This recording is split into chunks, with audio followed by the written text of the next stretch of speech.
If you're a YouTuber and you're feeling demoralized, this video is for you. You might be doing a lot of different activities. You might even be having success, but because you haven't gotten to maybe the monetization, or perhaps you haven't hit some particular milestone, you feel demoralized. You feel like you're treading water, you're not moving forward, you're not making the progress that you think you need to be making. So I want to just take a moment and just suggest a few ideas. The first thing I want you to think about is, have you defined success? And if you have defined success, have you defined it in a way that's sustainable?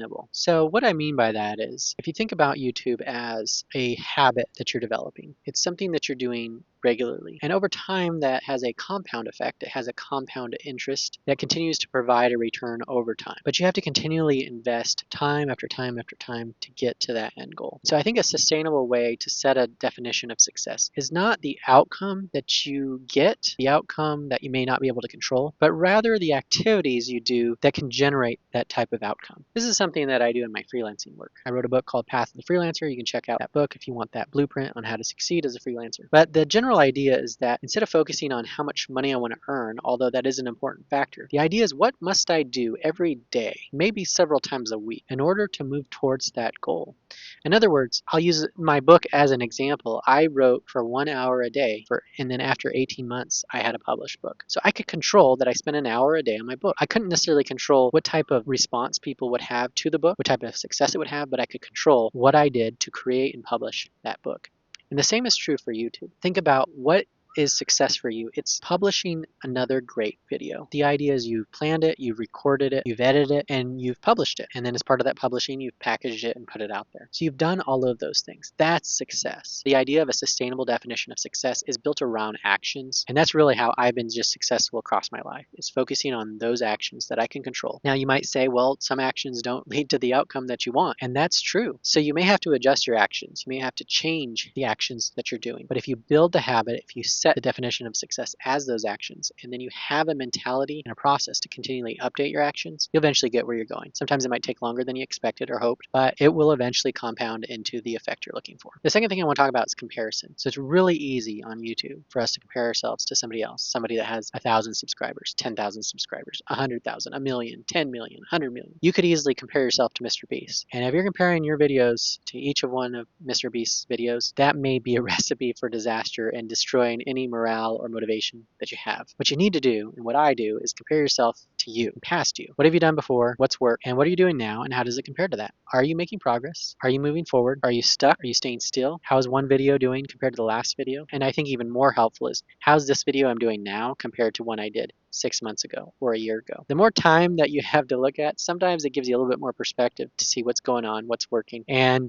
how far you may have come along without even realizing it. Along those lines, another thing to consider is just how much we learn and grow from time to time. How much you're learning to do better titles, better thumbnails, how much you're doing better video recordings, better editing. All of these things have an effect. And sometimes we might do that thing over and over, and we get a little bit better and we get a little bit better, and we don't necessarily see the result we're looking for just yet. But eventually, sometimes, if we persist and we keep doing that thing, the success will come. And sometimes it comes in spits and bursts. Sometimes it's slower and methodical and iterative, a little bit at a time, a little bit at a time. But my encouragement to you is to lean into that. So we've talked about the idea of defining your success in a sustainable way. We've talked about comparing yourself to past you and not others. And we've also talked about how our improvements may not lead to the exact outcomes that we're looking for in those moments, but over time they will. So let's talk about a couple other things. I want to talk about just being financially sustainable. If you need YouTube to be successful, if you need the money, it's going to be really hard to make it work. If you're young, I suppose that could be an option. But for me, I'm 40 and I have a family. I have 5 kids and a wife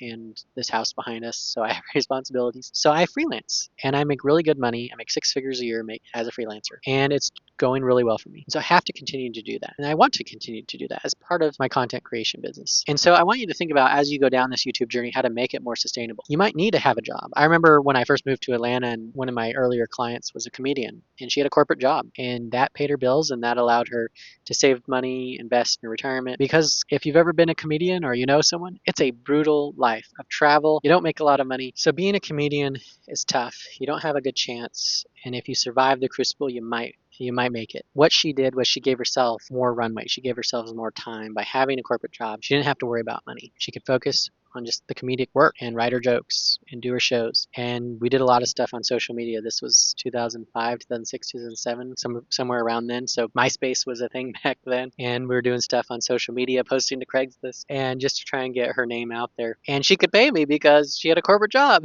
The key lesson here is you might need to make money another way to make the thing you love and want to do, give it a chance to be successful. I mean, that's what I'm doing. I freelance. I make good money doing that, working part-time, and I get to use the rest of my hours to work on YouTube, blogging, podcasting, writing my books, doing other things. If I had to rely on that income, I'd be homeless.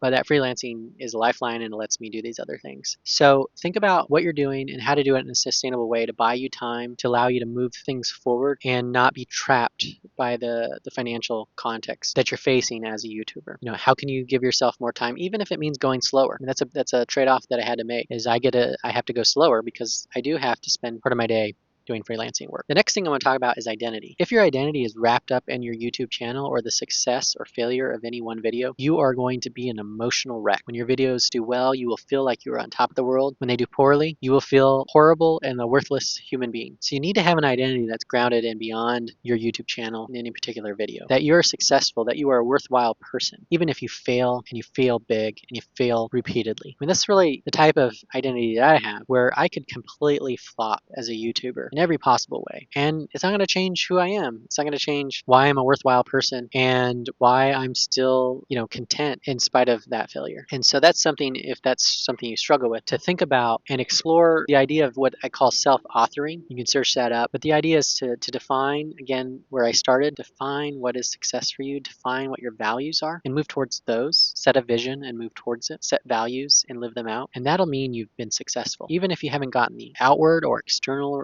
outcomes and results you wanted, a certain number of views, a certain number of subscribers, you'll have been successful in what matters most. With those foundations in place, you can try new things, you can experiment, you can swing big. I'm doing all kinds of things on my channel. And some people say I should do this, some people say I should do that. And I'm really just pushing the edges. I'm going to go where I'm going to go. And it's a testing environment. We'll see what works, what doesn't. And maybe I have to kind of pull in and narrow in on certain things as time goes on, or maybe I'll want to do that organically. But right now, it's a playground. I get to do whatever I want. No one can tell me what to do. So you have that opportunity to do that as well. And sometimes that means exploring ideas that may not work, but if they did work, could be huge. So you might as well give it a swing. What do you have to lose? A couple other practical ideas for you is think about what trends can you tap into, whether it's a YouTube video trend. I've done several of these. People talk about finding videos either in your niche or in other niches, but just find successful videos and do your version of that. Ultimately, it's figuring out what's working out there and just replicate it. And that can help motivate you and go, hey, maybe it's not just about quality of the content. Maybe it's about the demand, what people are wanting. I mean, if you create an amazing video for one person and you're trying to get 100 views,